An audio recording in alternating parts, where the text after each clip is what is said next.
Well, I'll begin again. Today, Honorable William Samoei Ruto, who was my opponent in the last year's elections, has issued what I regard as an important statement since the election. We have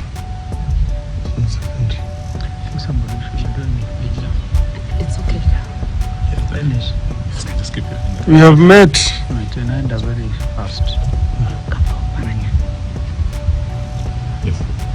have met and listened to a diverse group of Kenyans, including religious leaders from all faiths, about the crisis facing our country today. They have implored us to give dialogue, especially during these holy periods of Easter and Ramadan. It is in this context that we make this counter offer to Hon Ruto's call for dialogue. Mr. Ruto has asked me and Azimio to enter into a constitutional, open-ended and binding dialogue with his government to find a resolution to the issues that we in Azimio have raised about the last year's election and the key governance and cost of living issues facing our country. As Kenyans know, we disputed the 2022 election results declared by the then IBC chairman, Wafula Chebukati, and a minority of 2 commissioners against the express decision of a majority of 4 commissioners to reject those results. To our consternation, the Supreme Court unfortunately agreed with the IBC. We refuse to accept the ruling of the Supreme Court as biased and lacking in proper jurisprudence. Since then, we have widely consulted with the people of Kenya throughout the width and breadth of this great country of this great country of ours. We have held rallies and more recently demonstrations in Nairobi and elsewhere. We believe that the people of this country understand the danger we face as a country. In our view, elections are sacred because they must represent the true voice of the people. We have raised the key issues that we face as a country, including the electoral injustice, the cost of living, the legitimacy of the IBC, the opening of the server for a forensic audit, the savage attacks on media and innocent civilians by the police, and the viability of our democracy, including buying off of members of parliament. We have said that members of parliament, once elected in political parties, must carry that mandate for the rest of the life of that parliament. I believe that Kenya is today facing its worst crisis in decades, out of which we could recover or go the way of other failed states. As leaders, it is our responsibility in Azimio,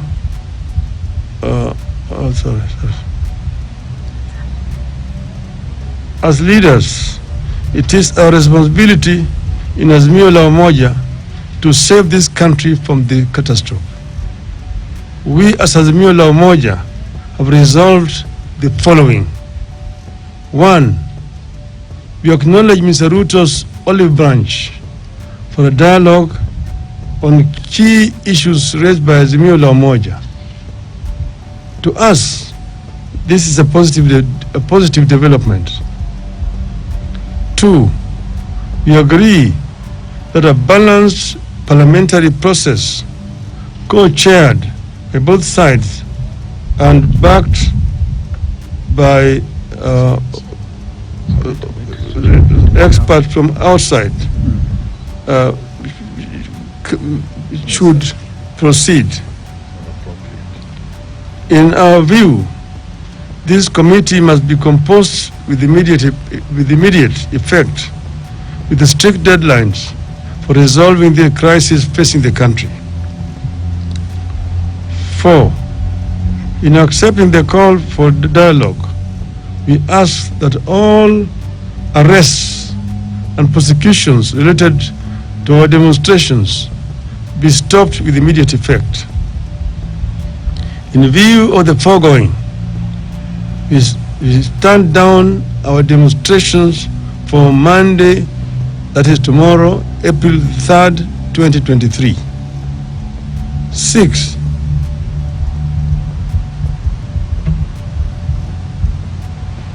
But in doing so, we want to emphasize that the right to assemble, to demonstrate, petition, and to speak are ironclad as provided for in our Constitution. 7, therefore, we reserve our rights to call for demonstrations should this process not bear fruit. Should there be no meaningful engagement or response from Ruto to our counter offer, we resolve to resume our demonstrations after 1 week.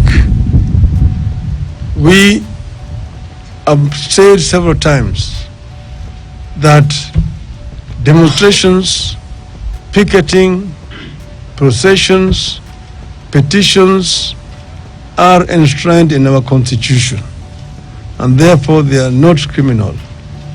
We have also said that we as Azimio have never organized criminals to vandalize businesses of innocent, hardworking Kenyans. This is the work of our distractors.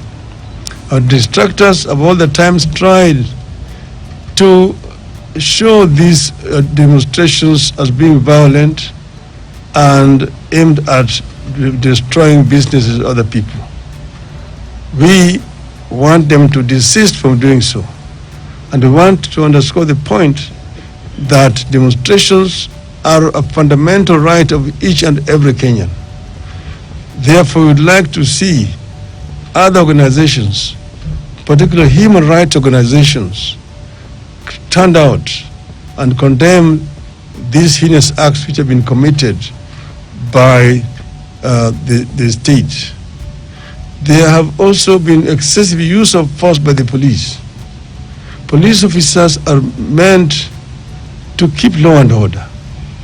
But if you find a situation where police officers are using live bullets against unarmed civilians, it is of course basically a reckless police force which wants to cause life which they are supposed to protect.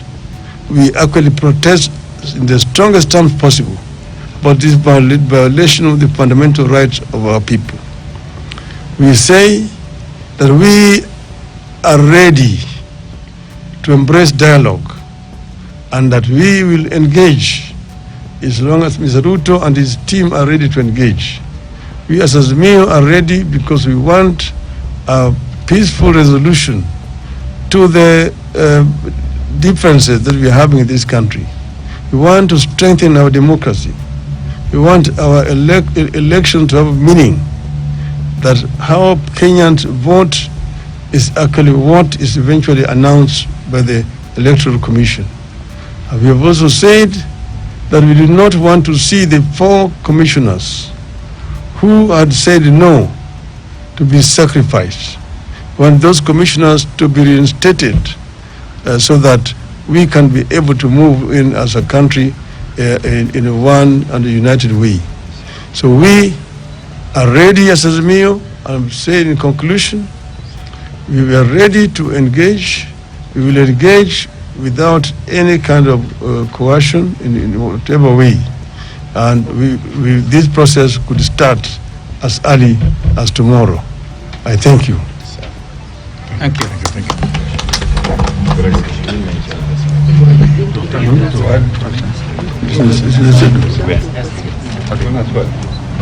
There's a question? No questions. Fantastic. Do you have any questions? Yes. No, they don't. My name is Brian Mushiri from NTV. What is your position on the cost of living? Because there are some who engaged in the weekly protest because of the high cost of living that the country is currently experiencing. That is contained in the statement. You have stated clearly as one of our irreducible minimum demands. And you are saying that when we engage in a bipartisan manner, we will raise this issue of the cost of living so that we can be able to alleviate the suffering of our people. You have said that at times like this, we should go back to subsidies which are being applied by the former regime so that the cost of living can come down to the majority of our people. So that is not compromisable. It is one of our irreducible minimums. Thank you. Good. Thank you. Well done.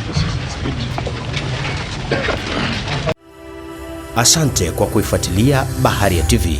Usisahau kulike, kusubscribe, kucomment na kushare.